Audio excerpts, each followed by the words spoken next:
very good evening to everyone here. Thanks for joining us in this session. And I'm super excited to meet Lokendra in person. I've been hearing about him, I've been reading about him, and all his thought leadership that he shared. This is a fantastic moment for me. And Lokendra, thanks for joining us for this fireside chat. Thank you so much for having me. And so Lokendra, come back to the topic if you look at it, right? Data as a moat. With your vast experience, do you still believe that can data be really a moat? And what parts of data, right? I mean, what's your experience across multiple companies that you worked across?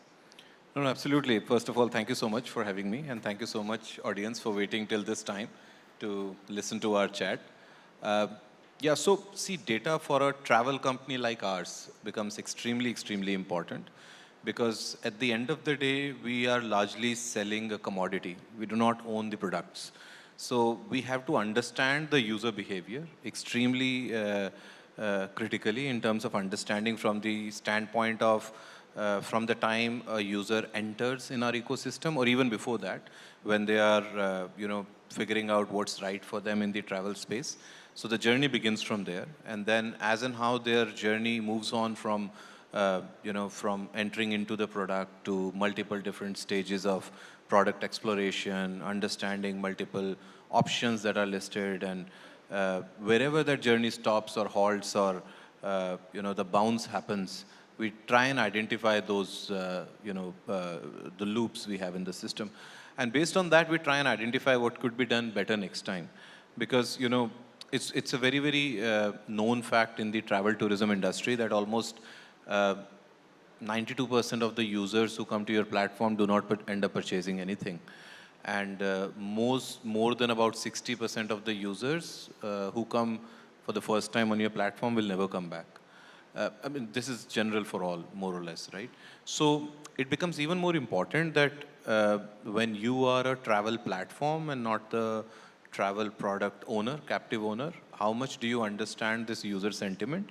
And therefore, data is very, very critical. And as a moat, I will 100% agree to that, because unless you understand your user by the way of data, it becomes very challenging, and more than challenging, it becomes very expensive. You cannot sustain in a business like travel with margins as low as about 1.5–2% in the case of flights. And obviously, hotels is very, very competitive. So overall, the margin is in the range of 1 to 1.5%. And on top of that, if your CAC, which is customer acquisition cost, keeps on increasing, it doesn't really let your business remain sustainable for long. Sure, and that's interesting because, travel is always an interesting segment. And across your experience, right, Lokendra, is how do you see building data as a moat, as a strategy per se, right? I mean, is the collection part more important? Is the utilization part more important? How do you put those pieces together? Sure. So, collection is obviously the baseline of it. Unless you have enough data points gathered in your system, you will not be able to analyze it properly. So I see this as, three-pronged approach. One is your data collection. Second is your data analysis. And third is the data utilization. What do you make out of it? So, so let me just, take an example to make this discussion more interesting is, for us as a business, we have to keep looking at ways how users also pick up other category products and not just focus on core products like hotels and flights. And when I talk about non-core category products, there is a very significant chunk of business in terms of value, which comes from the package business. So when it is package business, I still see we are way, way behind overall as an industry from where we should be in terms of, touching automation, making users feel, that they have plethora of options to pick from. So that's very, very far away. But what we can at least do is that we can give them very user feedback-based recommendation on their journey of their product exploration. So for example, let's say there could be two scenarios. One where I don't know where will I travel, but I want to travel somewhere. And there is another scenario where I know where I want to travel, but what part of that place should I travel? So for example, I want to travel to hills, but will I be content if I travel to maybe someplace in India, or should I increase my budget to travel to someplace outside? And if I increase my budget, do I have to like spend way too much to travel to a place like Switzerland or something? Or can there be a better experience that I can get by spending less? So these are those common questions which keep coming to users' mind. And that's where, you know, your data becomes extremely important, that you have gathered from all different data touch points by the users, and how that data is being now utilized to give recommendation to the similar cohort of the users.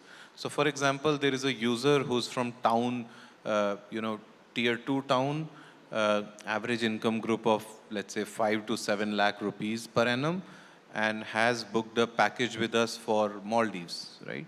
Now, Maldives as a destination is assumed to be a slightly costlier one. But there are users who in the salary range of 5 to 7 lakh per annum, a family of 4, are also traveling to Maldives. How are they able to do that? Is because during certain journey of them exploring the product, a recommendation engine gave them an option of booking something 3 months from the time they were searching, right? So post 90 days booking was showing price as low as which was the price for traveling to maybe Goa if you were to book tomorrow, right? That gives me an excitement, you know, that, okay, fine, while I was planning to travel like 15 or 20 days from now, but let's say, you know, to get a better experience, let's wait for some more time. So these are few of those things, you know, that keep on getting better and better with more and more experimentation. But yes, coming back to your point, data analysis and understanding from that data in terms of utilizing it in the best way is where the real value of data gets out of it. And that's a phenomenal example, Lokendra, and it's similar to something what we see at Amazon, right? Amazon is known to use data, is known to collect data. One of the foundational parts of what happened at Amazon was just before we went to IPO, we used to have this kind of tech which was not really scaling for our own purposes. And that's when Amazon said two things. We said, we won't waste a drop of data. That's what is legally, permissibly collected. We'll collect it. We'll not waste a drop of data. And then we will allow data to flow through multiple technologies that will emerge in the next 10, 15, 20 years, right? So that's the two tenets. And if you look at it, AWS was spun out of those two tenets. We separated storage and compute. And that's how even AWS was formed. So I think data as a moat is, I think, getting established. Collection of data, collect as much as legally, permissibly possible, as well as start using the data through multiple technologies that will emerge, right? Today, people are talking about large language models. How are things working? How is your data getting infused into those large language models? How can you derive more and deliver better customer experiences is something that the world is looking at.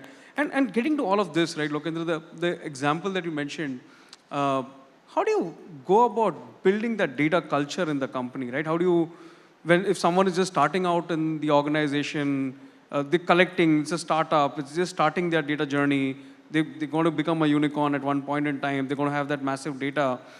How do they build that data journey, right? I mean, and across your experience, across multiple other companies, how does an enterprise business also look at it, right? There are these two journeys that, you know, if you can shed some light on that. No, I think I can definitely add a lot of,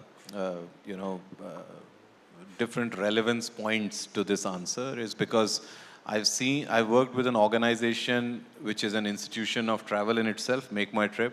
Then I have worked with an organization where I saw 0 to 1 and 1 to 10 growth in GoIbibo. And then I worked with a company called Ixigo, which was working purely on user engagement, right? It was a non-transactional model when I had joined them. And now I'm with a company which is like a complete travel company into multiple product categories spread across multiple geographies.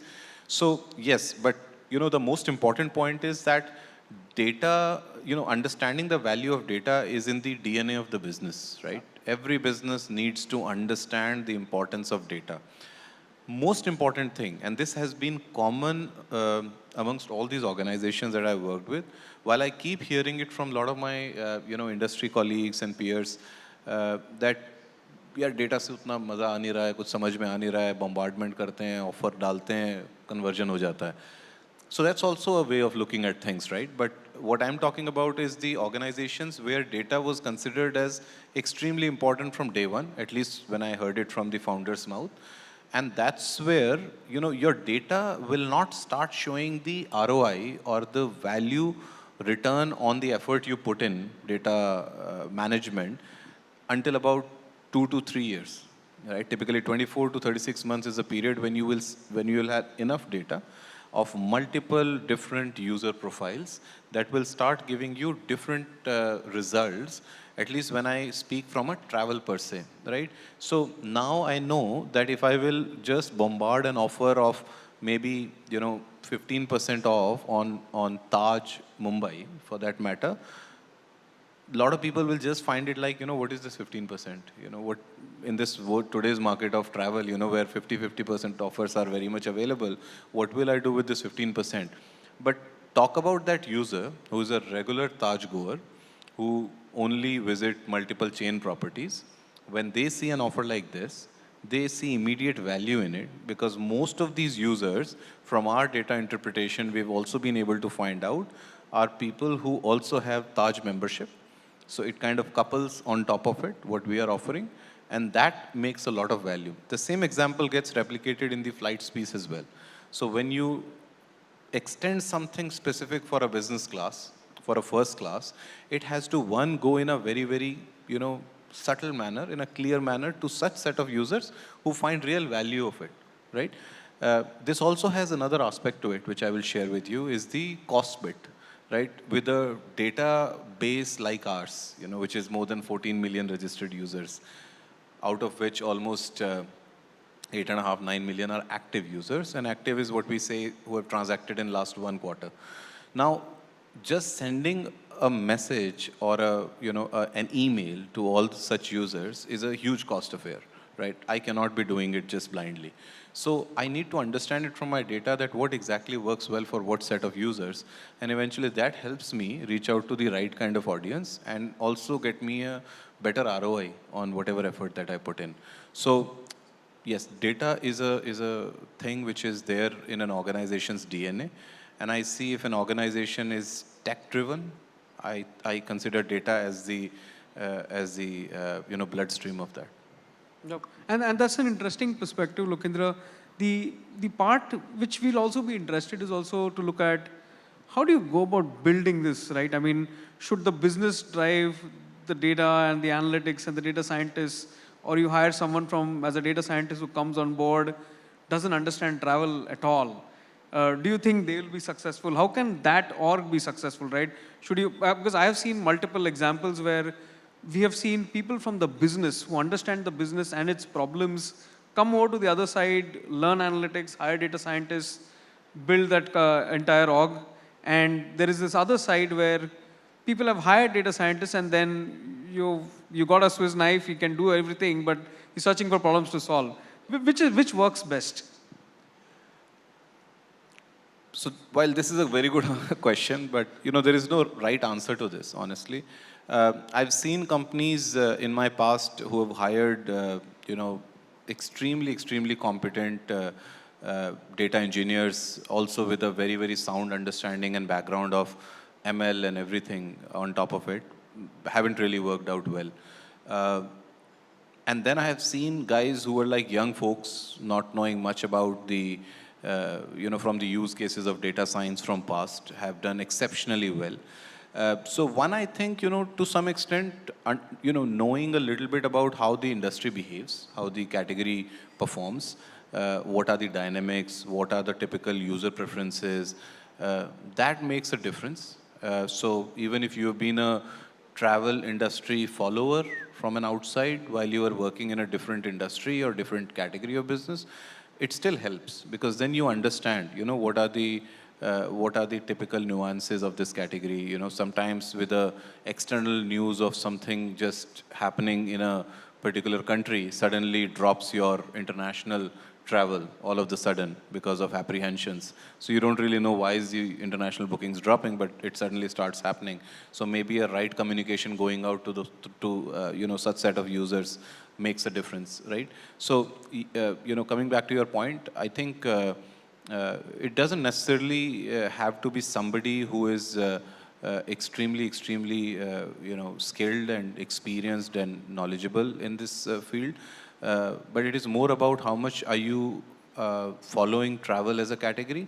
And yes, it also is a factor of how different departments exchange their feedback at times. But that feedback also, I feel, for a tech-led organization can be gathered online. So if you create right, data point gathering at different interfaces, right? So for example, I'll also tell you something that for us, the biggest feedback or the biggest data point that we gather is from the user reviews that we get, right? And we drive a lot of our product level changes from the user feedbacks that we get. So a lot of time users give us a very simple feedback that so this is one product enhancement we did in recent time, was that my users were saying that if there is a cancellation that has happened, that has been done, why am I not updated like a Flipkart or an Amazon that my cancellation refund amount has been processed by the merchant and now pending at the bank's end, or it has been refunded by the bank and has hit your account? It gives me more comfort, right? So we really found value in a feedback like this, and we suddenly started working on a product feature which can help users do this. It is in the testing phase right now, and very soon, once you have hit cancel option on your, whatever booking you've done, you will get real-time updates on exactly by when will your money get refunded to your account. So, yeah. Yeah, and that's a great insight, because what I have seen is I've worked with companies that have built and were built to sell data. So that's one set of companies. The other set of companies that I've helped establish data practices, that's what we've done. And where we've been more successful has been where the business teams who understand the business, they understand the DNA of that business, they've been involved and helped the data scientists or the data analytics person say, this is how you make meaning out of that data. And the other side that you also mentioned is very important, is having a curious mind, right? Essentially, it's about the curiosity. Why is data behaving? What's it telling me? Going deeper, connecting back to the business, identifying what's that data. I think that curiosity is what is the most important part of it. And that gets me to the next point, Lokendra, is, across your multiple journeys, right? I mean, curiosity also comes with a cost. So across your multiple journeys, right? I mean, what are the learnings, right? Has there been, I wouldn't say it's a disaster, but what are the learnings, right? There have been failures, successes. What are some of the failures that we can learn from, right? What are the failure patterns that someone should be looking at, saying, hey, if data was to be really a moat for this company and we're going well in a certain directions, what are those red signals, red flags that someone should be looking at, saying, here is where we may tumble and we may go off track? So what do you think are those learnings, signals that people should be aware of? So the learnings always go hand in hand when you're working on your data piece, because data is, if I have to put it, is an understanding of the user behavior and understanding the anomalies that exist in the system, where the system does not behave in a way that you expect it to behave when the product was launched. And from there, the real journey begins, where you start working on in terms of where can you do this better. Truth be told, we all know that in travel, the average conversion is about 5.5%, which always, leaves us with a lot of questions within ourselves. And, I've been discussing this from last almost 10, 12 years with multiple different, industry professionals as well. But there is no clear answer to this, is that if there are users who are coming to your platform in order to find something, in order to understand what's right for them for any product category per se, I understand most of them may not have a concrete plan to travel, but the concrete plan not to travel is as high as 95%, is something, you cannot easily digest it. So that's where the real inquisitiveness begins, right? That where are we not just able to give that right piece of information to the users to at least be clear about whether it is right to their choice or not. So I'll give you another example. Sometimes, so we started, and this is about a previous organization that I worked with. We started experimenting on showing the value of a flight product combined with insurance and ancillary services as a value product as compared to the base product and as compared to a high value price product that gives you value benefit on your subsequent travel.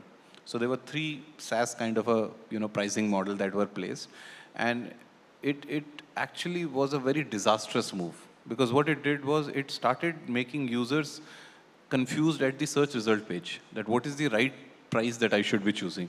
So instead of my users, almost from the product homepage to the SRP, I would have almost like 90 to 94% users going. From SRP to my product review page, when it was like about 74% users going to that, now that dropped down below 50%. Because people were just thinking about whether any of these prices, which one makes sense for me, right? And that was a great learning for us, and we immediately rolled it back, and we realized that it's better to first let user have an understanding in terms of which flight, at what time, and with which airline works well for them first, and then let them choose the pricing part and all later on. So that's one example, right? And similarly in the hotels piece also, showing too much of information also sometimes confuses a user about the room, amenities, and all of those.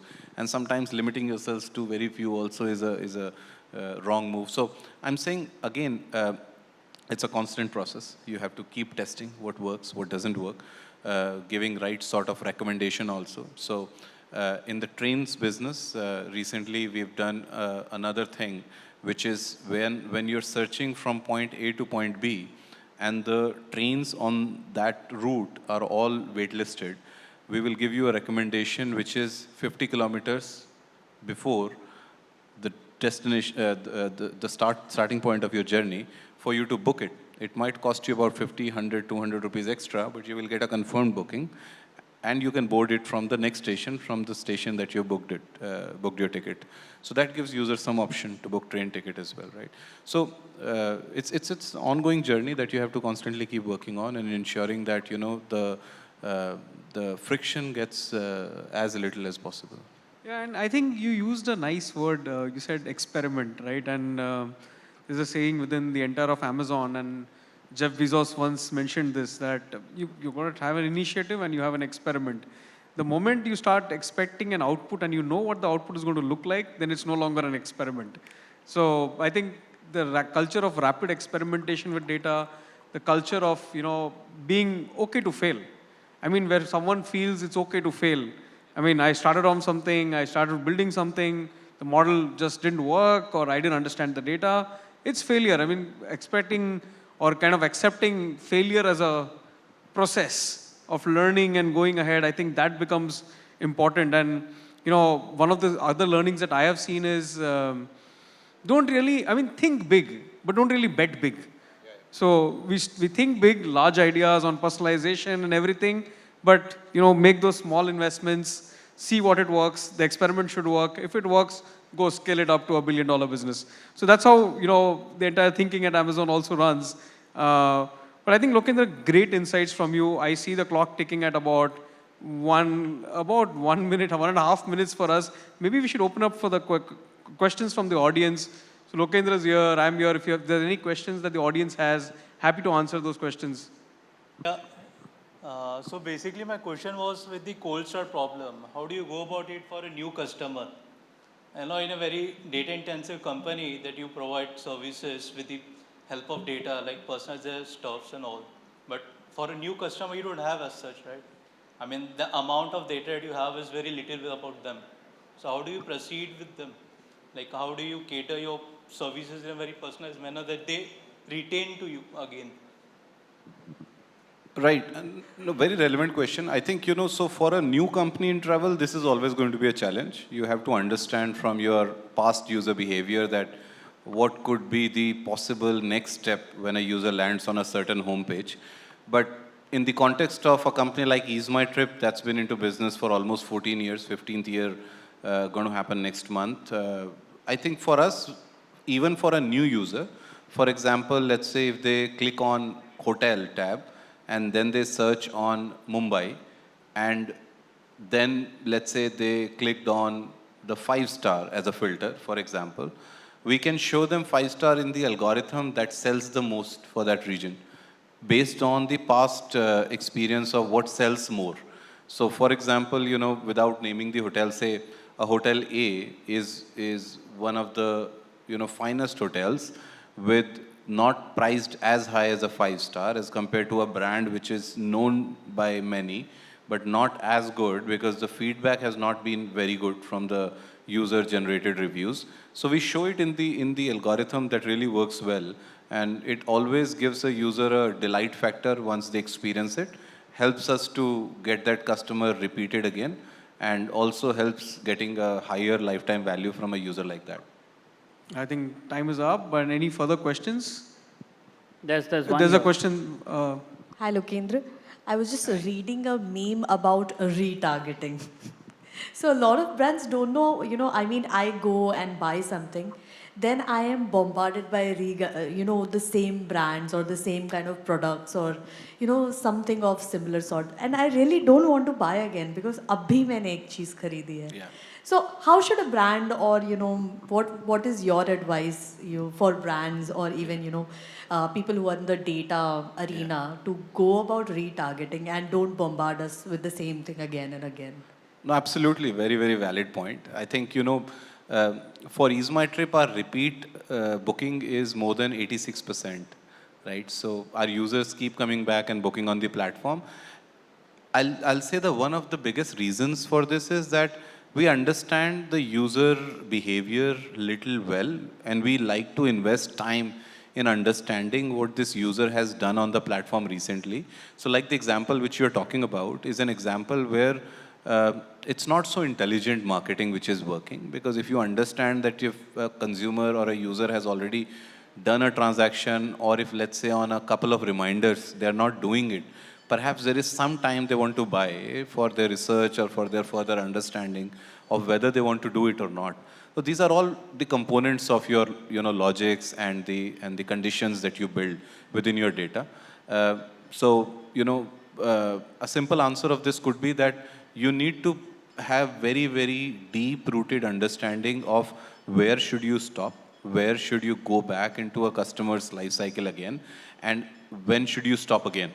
Because not necessarily by your bombarding or by your pushing again and again, the customer will definitely come back to your platform and purchase it.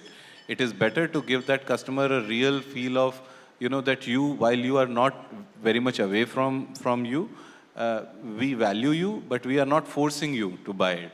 And there are multiple ways you can do it, not just by, bombarding with the same offers or same destinations and all that. And I see that happening very commonly nowadays on WhatsApp as well. Absolutely. Thank you. Thanks, Lokendra. That was a really insightful session. I learned a lot.